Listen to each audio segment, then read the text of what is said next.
Thank you, Wendy and team, for leading us into the blessed presence of the Holy One. The scriptures tell us that there is something called the sacrifice of praise.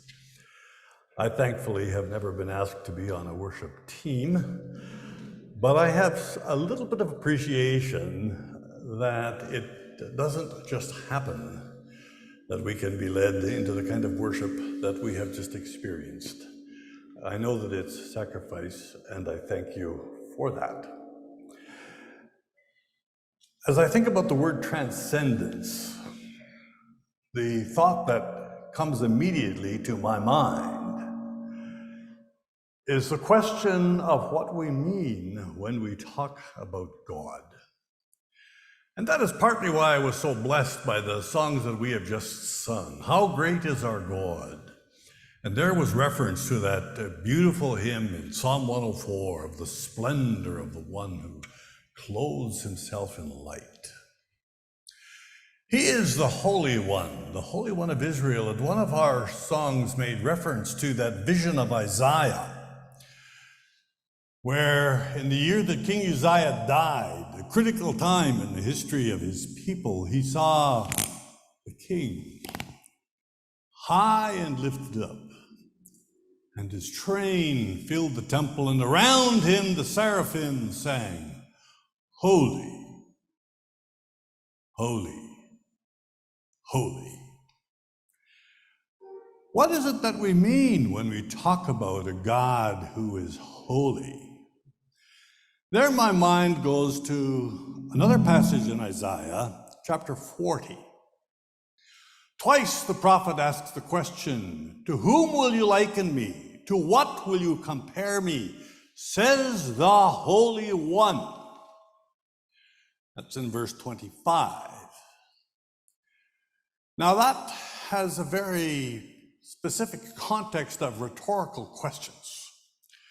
Rhetorical questions about our world, our universe. It asks, who has measured the heavens with his fingers? Who has weighed the mountains in a balance? Who has measured the oceans in the palm of his hand? Now, indeed, we try to measure these things. We talk about light years in distance. That means absolutely nothing to me. I suppose it means something to an astronomer somewhere. But for me to calculate the number of miles in a light year is sort of a meaningless exercise. What is that? What is gravity? We don't even know what gravity is, so how do we know what it means to weigh a mountain? I've left Hong Kong in an airplane, flown all the way to Pearson Airport, 16 hours. I will not try to remember how that pained certain parts of my body. And most of that 16 hours was over water.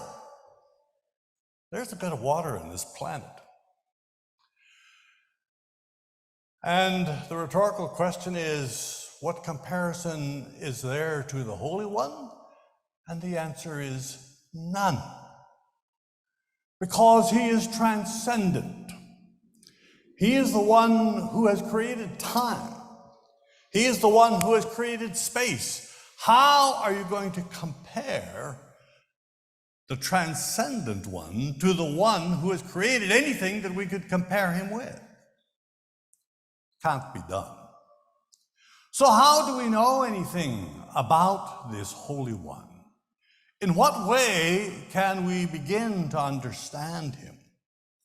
Well, one of the ways that it happened within the scriptures, within the Torah of Moses, was through symbols. There is a verse in the middle of Leviticus chapter 10, verse 10, that I think is one of the most important within the Torah.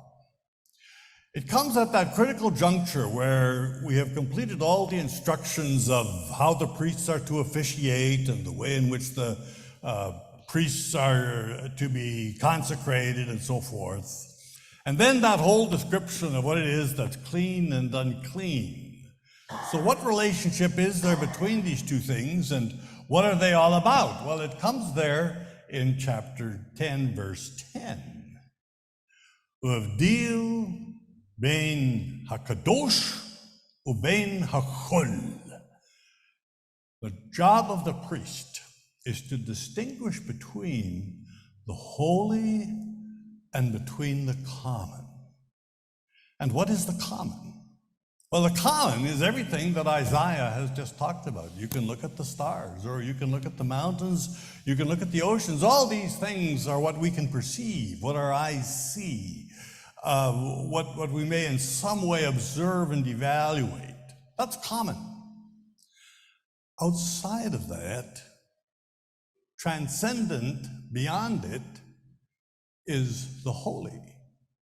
And the task of the priest is to make this distinction. What is holy and what is common?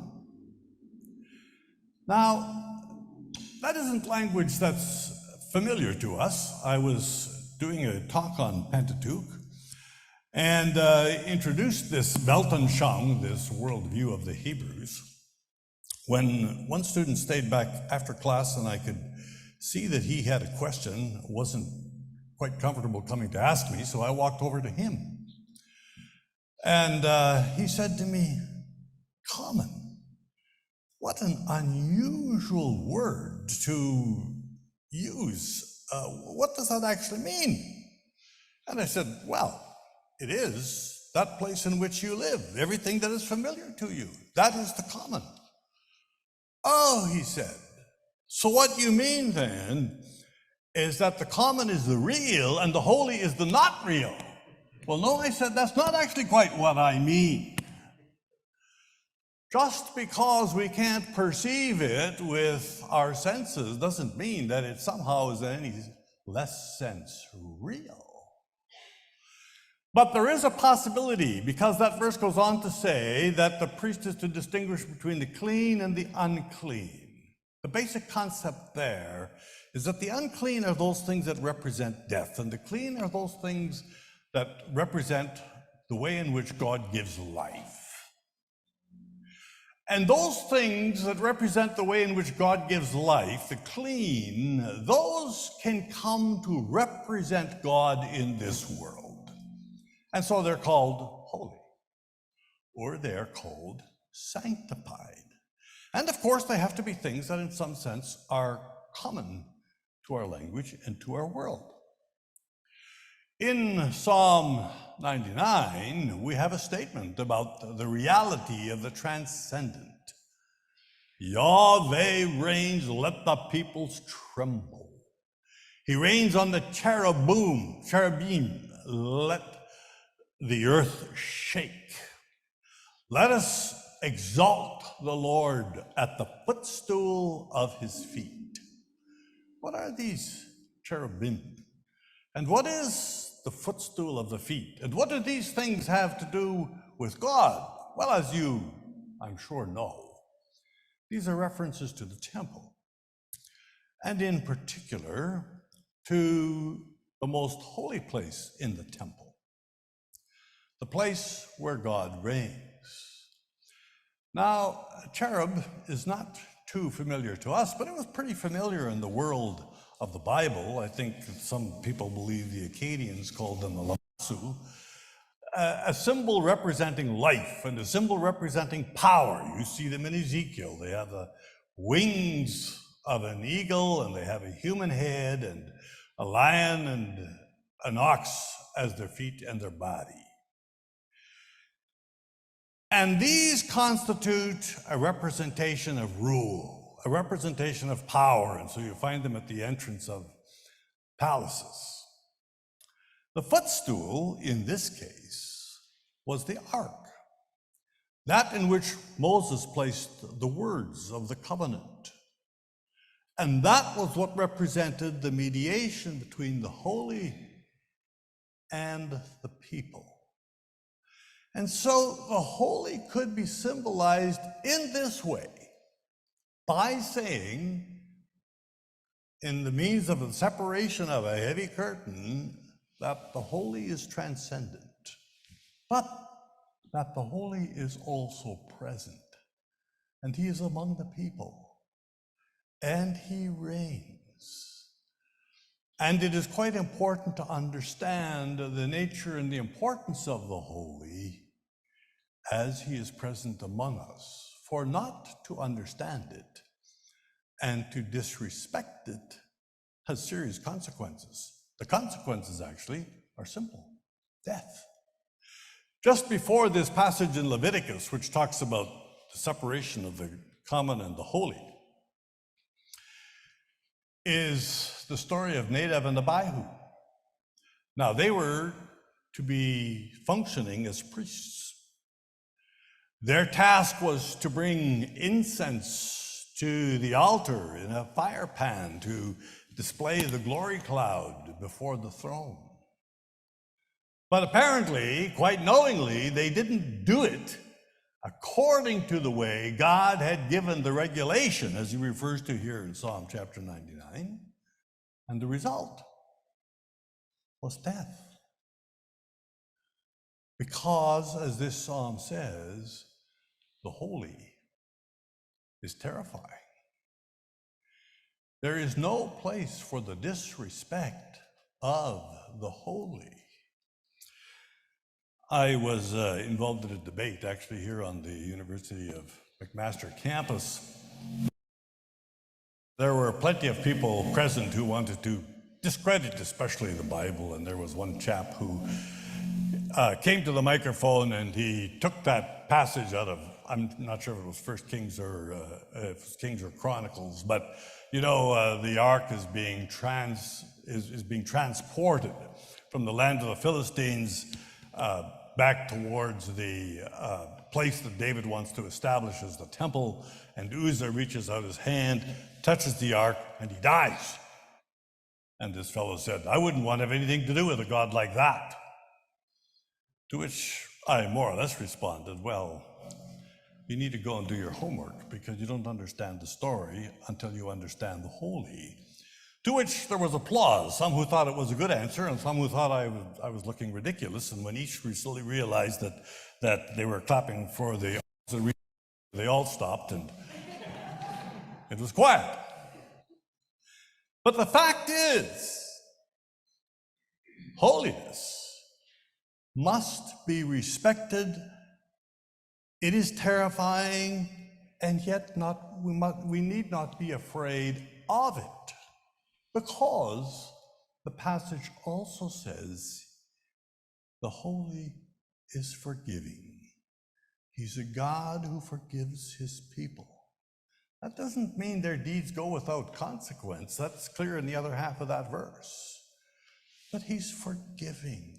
Not only is he present, but he relates to us as persons.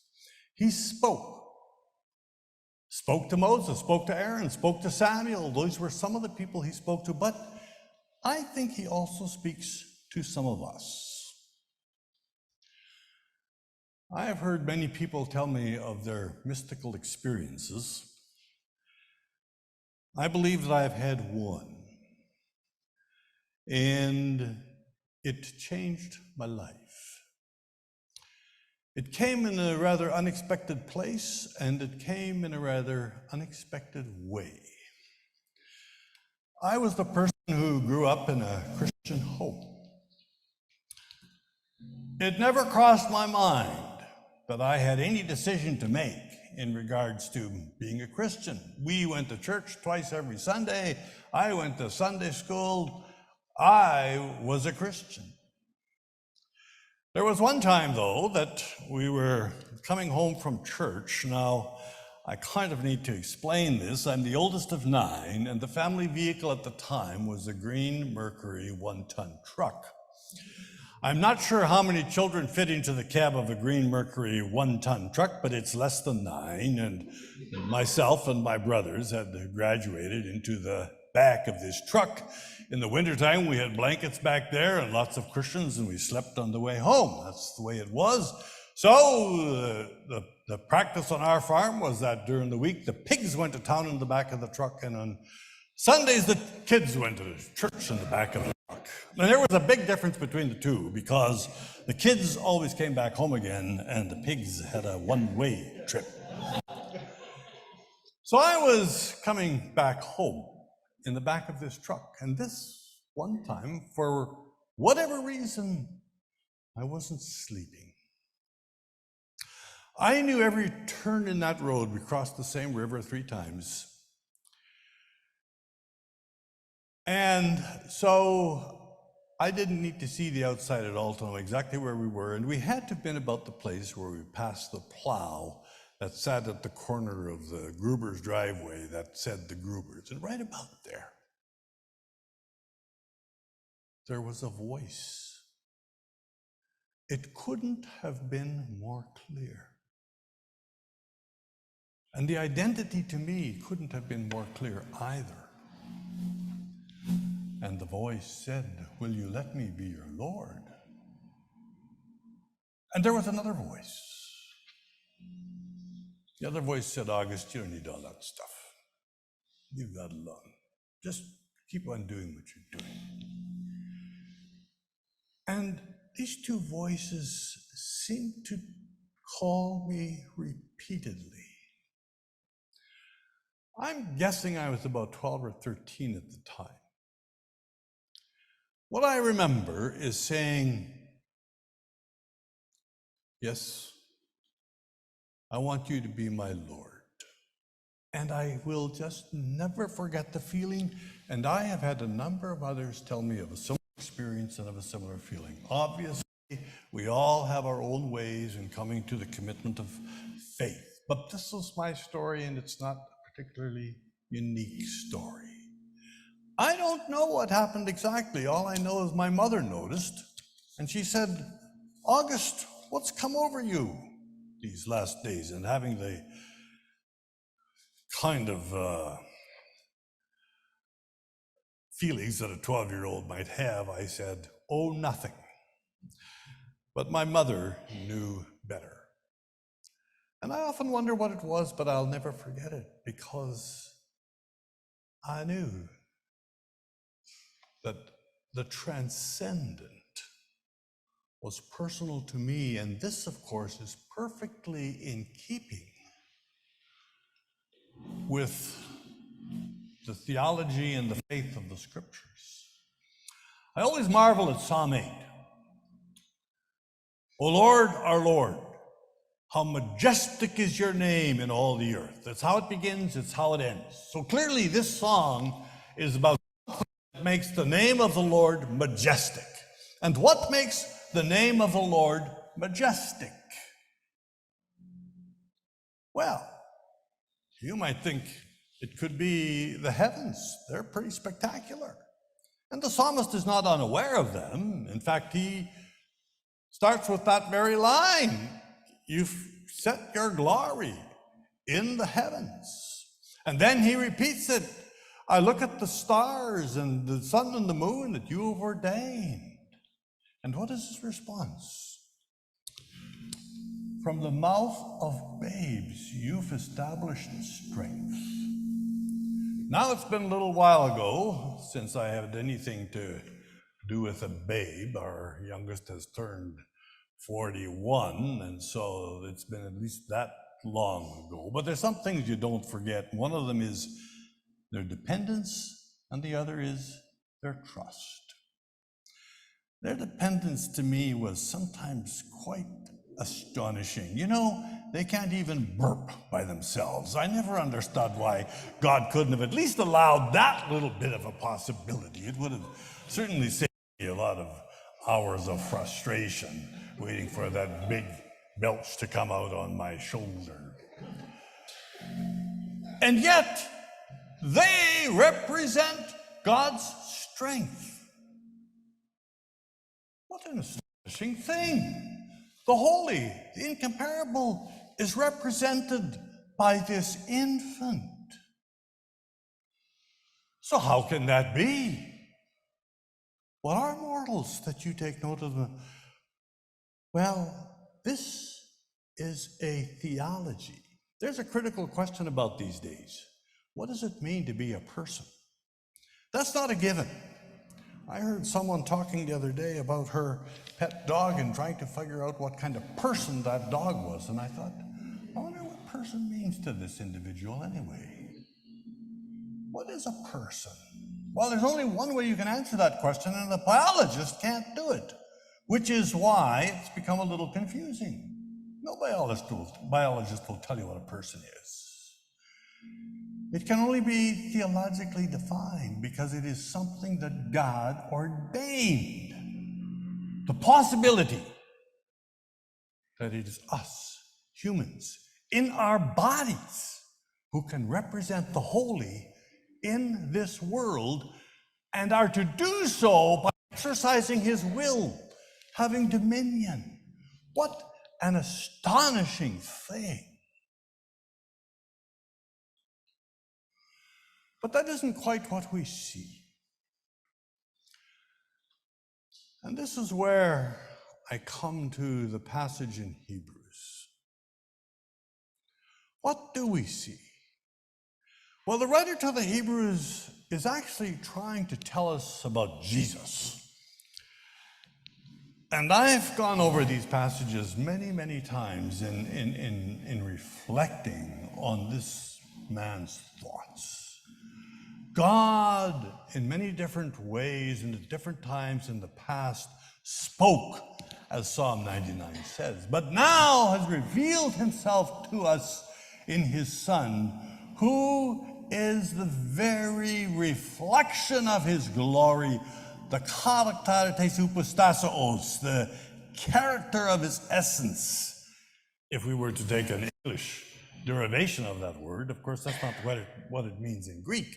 But it does mean that Jesus is the very essence of God. He can't be more than God, and therefore he's not an angel.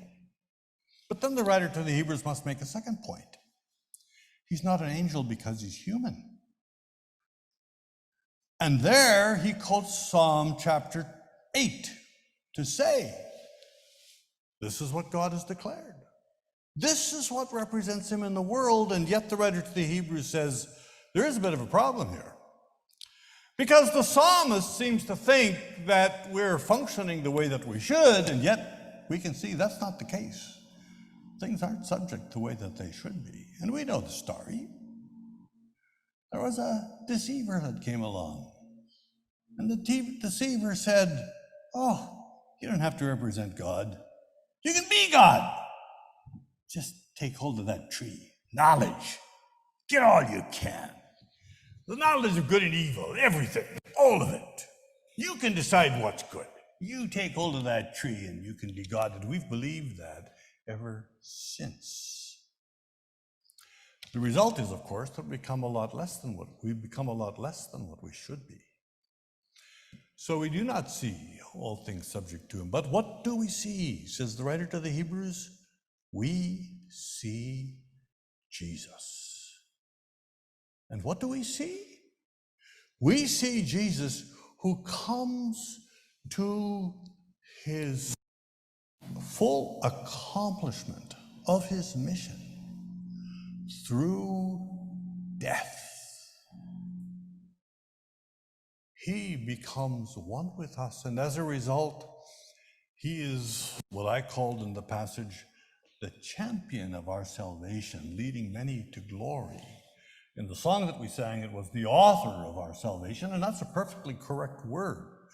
That word has numerous nuances and senses, but I chose the word champion because it always has the sense in Hebrews of a victor. The one who has conquered, and in this case, says the writer to the Hebrews, he conquered death. And in fact, the author goes on to say, he liberated those who were slaves. And who was it that were slaves? Well, those who all their life lived in the bondage of the fear of death. That phrase has made me think more than once I was in my 20s. I was just starting my career when a good friend came along. He said, "Gus, there's something you need to know." I said, "Yeah?" Now, he didn't use these words, but this is in essence what he said. He said, "Gus, you're going to die." Oh, yeah, I guess I will die. And you need my policy, because when you die, this is what's going to save you, and you pay this and this amount of money every year for however many years, and you'll be ready to die. Oh, all our life. It never goes away, one way or another. We're preparing for this event. But the writer to the Hebrews has something you need to know, and it's the way in which we become transcendent. Our death is Christ's death. And if our death is Christ's death, then our death does not end in defeat. Our death ends in victory. It's the victory of a resurrection. It's the victory of being transcendent over death. It's the victory of being what we were meant to be. My friends, never has your faith been more precious. And never has your faith been more vital. Treasure it. You believe in the Holy One, and you believe that you represent the holy, and you believe that you transcend all that is in this world that ends and leads to death. I want to assure you, it's not a message that's well known. I have to see an ophthalmologist fairly regularly, and I'm quite happy to do that because it enables me to read, and reading is still kind of important to me. So this ophthalmologist is kind of making polite conversation as she's telling me about how blind I am. And she says, "What is it you teach?" I said, "Oh, well, what I teach is Hebrew Bible." She said, "Oh." Now, for me, that was inviting a response. You can't just let that go. Something has to happen here. So I said to her, "Does the word Bible mean anything to you?" And she looked at me and she said, "No." I said, "If I were to use the word Bible, is there any kind of association that would come to your mind of just anything?" And she said, "No." And I said, "Well, if I were to use the word Jesus, would that mean anything to you?" "Oh," she said, "yeah, I've heard the name Jesus." So I said, "Well, if you've heard the name Jesus, what nationality was Jesus? What race would you say he belonged to?" And she said, "I don't know." I said, "Well, no, not so quick. I think maybe you do." So she thought for a little bit, and she said, "Oh, I guess you'd be Jewish." "Yeah." I said, "And what language do Jews speak?" "Well," she said, now she's catching on, "I guess according to you, he'd speak Hebrew." "Yeah, that's right. And I teach Hebrew Bible. And Jesus has to do with the Bible." And then I asked her a question. I said, "What does this mean when you say my pressure is 14? She said, "Oh, that means milligrams of mercury." So we now have an arrangement. There will be a skill testing conversation going on in 6 months. She will remember that Jesus is a Jew who speaks Hebrew, and I will remember that she is measuring millimeters of mercury in my eye. I think we're going to pass these skill testing questions when we meet again, but it's an experience I've had more than once. I asked someone, "Does Bible mean anything to you?" And the answer is just blank. No. I guess I should stop being surprised, but it reminds me. It reminds me of how critical is our topic about transcendence, in particular in relation to the secular, whatever that means. I'm not exactly sure what it all means, but I have the suspicion that if somebody doesn't know what Bible means, there probably has something to do with the influence of the secular. And it probably means that you and I need to take our faith very, very seriously. And we need to be that living representative of the transcendent, the Holy One of Israel. O Lord, we see Jesus, the champion of our salvation. May we treasure this truth in every day of our lives, to know that because you have come to be one of us, we are now family with you, and we can transcend. We represent the Holy